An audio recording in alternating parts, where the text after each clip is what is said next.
Suman TV. మామూలు చిన్న చిన్న పులిహోరలు ఉప్మాలు రకరకాలు చేసుకుంటాం కదా. సేమియాతోటి ఉప్మా లేదా సేమియా పాయసం చేసుకుంటాం కదా. పులిహోర కూడా చాలా బాగుంటుందండి. పులావ్ కూడా ఎక్సలెంట్గా కుదురుతుంది.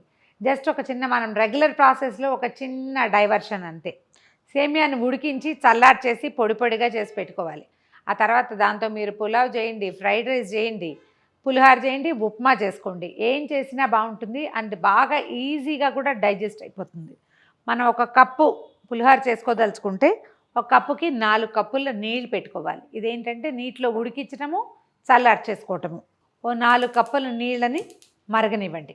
దీనికి సేమియాని ఇప్పుడు మనం ఒక కప్పు కాబట్టి పెద్ద హైరాన్ ఏం లేదు. ఏదో ఇందులో పోస్తాం, అందులో వడబోసేస్తాం. ఎక్కువ చేయాలనుకోండి, 1 కేజీ చేయాలంటే ఈ పాత్ర పెద్దది కావాలి, చల్లార్చి పెట్టుకునే పాత్ర కూడా పెద్దది కావాలి. చిన్న చిన్న వాటితోటి పని అవ్వదు. 1 కిలో చేస్తే ఆ మాత్రం అవుతుంది కదా. దానికి పెద్ద పెద్ద పాత్రలు రెడీగా పెట్టుకుని చేసుకోండి. ఎంత బాగా వస్తుందో. చాలా సింపుల్గా కొత్తగా చేసేవాళ్ళు కూడా సేమియా పులిహోర చేసేసేయచ్చు. జస్ట్ మనకి పులిహోర తాలింపు రావాలి, ఈ ప్రాసెస్లో ఉన్న కిటికీ ఏమిటో అర్థం కావాలి, అంతే. స్టవ్ కొంచెం సిమ్లో పెట్టండి. ఒక హాఫ్ టీన్ మనం పులిహోర చేస్తే కనుక ఇందులో పసుపు వేసేయండి. పులిహోర కాకపోతే పసుపు వేయద్దు. తర్వాత కొంచెం ఒక స్పూనున్నర నూనె వేయండి. ఉప్పు ఇందులో పెద్ద పట్టదండి, మనం పైన వేసుకోవచ్చు. ఉప్పు ఇందులో వేసినా ఏం పెద్ద ఉపయోగం ఏమి ఉండదు. ఏం చేద్దామంటే ఈ పసుపు చక్కగా కలిసిపోయింది చూడండి, కలర్ ఈవెన్గా వస్తుంది. మనం పులిహోరకి అన్నం వండేటప్పుడు కూడా నీళ్ళల్లో పసుపు వేస్తే కలర్ బాగా వస్తుంది కదా. ఈ నూనె వేస్తే ఏంటంటే కొంచెం అంటుకోకుండా వస్తాయని సేమియా ఎత్తి ఇందులో పోసేయండి. ఒక 2-3 మినిట్స్ ఉడకనిస్తే చాలు. ఇదే ఫ్లేమ్ మీద ఒకసారి కలిపేద్దాము. ఒక పొంగు రానిస్తే సరిపోతుంది. ఒక 2-3 నిమిషాలు ఉంటే చాలు. ఒక 2-3 మినిట్స్ ఉడికిస్తే చాలండి. మనకి ఉడికిన భావకం కనిపిస్తుంది.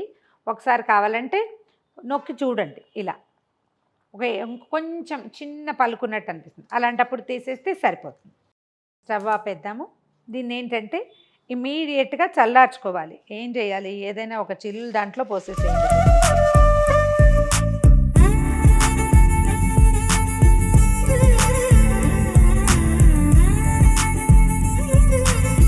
ఇప్పుడు ఏం చేద్దామంటే కాసిన చల్లటి నీళ్ళు పోసేసి దీన్ని చల్లారి పెట్టేసుకోవాలన్నమాట. ఇది చల్లారిపోతే మనకి చక్కగా విడిగా వచ్చేస్తుంది.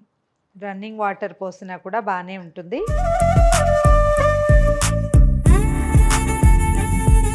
చల్లబడిపోయింది. చల్లారి చేయటమే అన్నమాట. దీంట్లో ఉన్న కిటుకల్లా ఏంటంటే వేడి తీసేస్తే ఇక ఉడకడం మానేస్తుంది. వేడి స్టవ్ నుంచి తీసేసాం, ఇందులో నుంచి కూడా వేడిని తీసేసేయాలి మనం. కొద్దిగా ఆరిపోనిచ్చి ఏదైనా వెడల్పాటి పళ్ళెంలో పోసేసి ఆరనివ్వండి. పూర్తిగా ఆరినది మంచి రుచిగా కుదురుతుంది మనకి. సేమియా ఆరబెట్టేసుకున్నాం కదా, అది మీరు వెంటనే ఏం చేయక్కర్లా. దాన్ని పూర్తిగా ఆరిపోనిచ్చి 2 గంటల తర్వాత అయినా చక్కగా తిరగమాత పెట్టుకోవచ్చు. చల్లారిపోయినా మనకు వచ్చిన ఇబ్బంది లేదు. ఇంకా పొడిలాడుతూ వస్తుంది. ఏం చేద్దాము, చిన్న తిరగమాత పెట్టుకుందాం. ఇప్పుడు మామిడికాయల కాలం కాబట్టి మామిడికాయ కూర కూడా ఈ పులిహోరలో వేసుకోవచ్చు మనం. నిమ్మకాయ ఈజీ, మనకి ఏ కాలంలో అయినా దొరికేస్తుంది. ఒకవేళ మామిడి కూర ఉంటే మామిడి కూర సేమియాకు పట్టించేయటం, తిరగమాత పెట్టేయటమే. జనరల్ పులిహోర తిరగమాత ఎలా పెడతాం, హెవీ ఉప్మా తిరగమాత అలా పెట్టేసుకోవాలి. చాలా నూనె ఏం వేయక్కర్లేదండి, ఎందుకంటే సేమియా ఆయిల్ని వదిలిపెట్టేస్తుంది. ఉడికిపోయింది కదా. ఒక 2 స్పూన్లు వేయండి చాలు. 1 స్పూన్ శనగపప్పు, 1 స్పూను మినపప్పు, తర్వాత 1 టీ స్పూను ఆవాలు. పులిహోరల్లో జీలకర్ర వేసుకునే అలవాటు ఎవరికైనా ఉంటే వాళ్ళు వేసుకోండి ధారాళంగా. నాకు లేదు, నేను వేయను. ఓకే. తర్వాత కాసిన పల్లీలు. ఇవన్నీ ఓసారే వేసుకోవచ్చండి, ఏం కంగారు లేదు. కాస్త ముందు వెనక అవుతాయి అంతే. మరి కాసిన జీడిపప్పులు,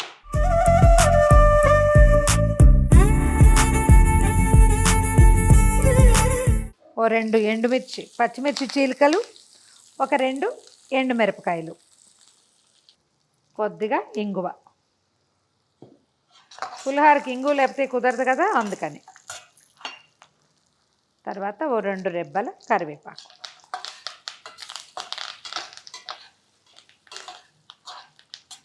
మనం చల్లార్చి పెట్టుకున్నాం కదా, ఆ సేమియాని ఇందులో వేసేయండి.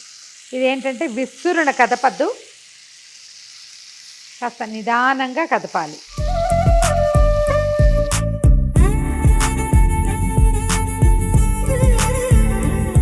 సరిపడా ఉప్పు వేసేయండి. దీన్ని కదపగలరా లేదా అనేది చూసుకోండి. నేను కదపలేను చాలా ఉందంటే నిమ్మరసంలో ఉప్పు కలిపేసి పోస్తే ఈవెన్గా కలిసిపోతుంది. అలాగా అంటే మనం సేమియాని డిస్టర్బ్ చేయకుండా కలుపుకోవాలి. ఒకవేళ కొబ్బరి కూర కనుక అయితేనండి మనకి సేమియా ఆరిపోతుంది కదా, ఆరిపోయిన సేమియా మీద అదే మామిడి కూర అయితే మామిడికాయ కూరేసేసి మెత్తగా కొంచెం సన్నటి కూరగా కూరేసి ఉప్పు కలిపేసి సేమియాకు పట్టించి వదిలిపెట్టేస్తే మొత్తం తడి పీల్ చేసుకుంటుంది. ఎందుకో నాకు నిమ్మరసం అలా నచ్చలేదు, ఇలా వేయడానికి బాగుంది అనిపిస్తుంది. మనం వేసిన ఉప్పుని నూనెని చక్కగా సేమియా లాగేసుకుందండి. నేను కదిపినా ఇదేమీ శుద్ధ అవ్వట్లేదు, గమనించండి, మీకు వీడియోలో క్లియర్గా కనపడుతుంది. సేమియాకి సరిపడా నిమ్మరసాన్ని పైన కలిపేసేయండి.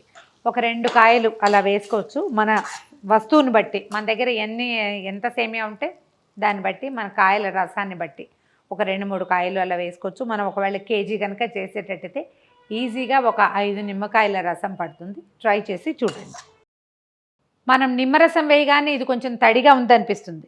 ఓ 10 నిమిషాలు పోయాక ఏమీ తడి ఉండదు, ఏముండదండి, మొత్తం లాగేస్తుంది. నూనెని కనపడనివ్వదు, నీటిని కనపడనివ్వదు. ఒక కప్పుతోటి ఇద్దరికి సర్వ్ చేసేంత పులిహోర వచ్చేస్తుంది.